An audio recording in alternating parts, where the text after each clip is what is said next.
po sa inyo.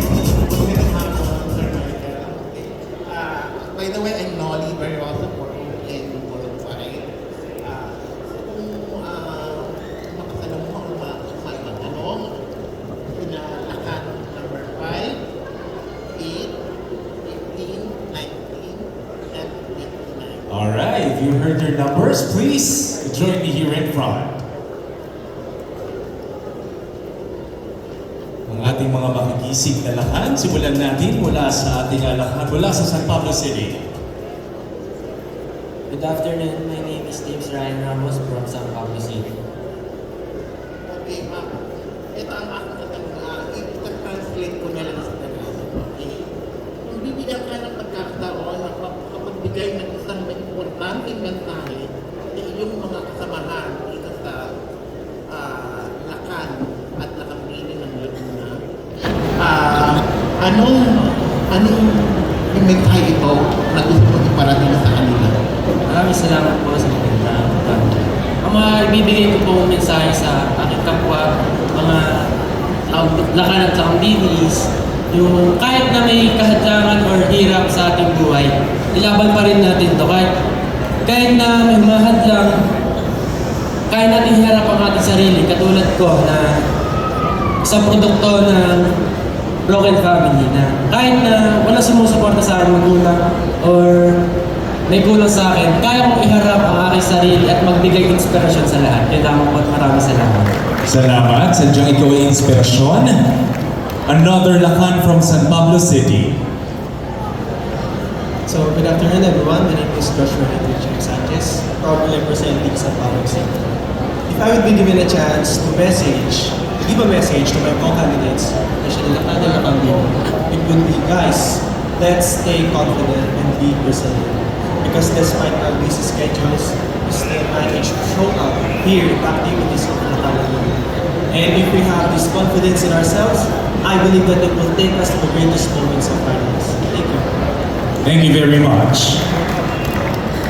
Good afternoon, my name is Zaki Capuno from Alaminos, Laguna. Kung bibigyan po ako ng pagkakataon na mag-iwan ng mensahe sa aking mga co-candidate, ito ay live your life to the fullest and enjoy the days of your youth. As a fresh grad student, sumali ako sa pageantry para ipakita kung gaano ako nag-enjoy sa days ng aking kabataan.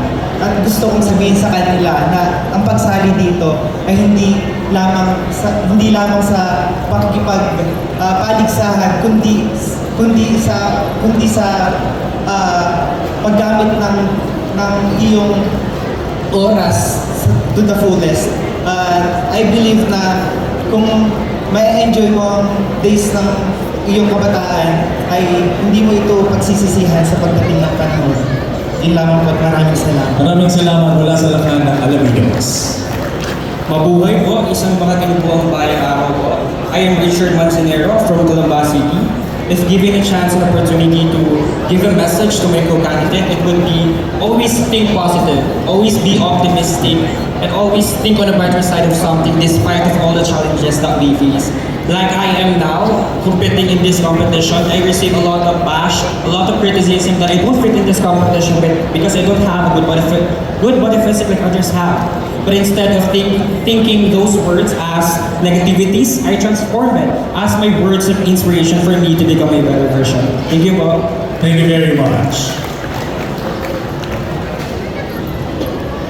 So, good afternoon everyone. Mabuhay po sa inyo.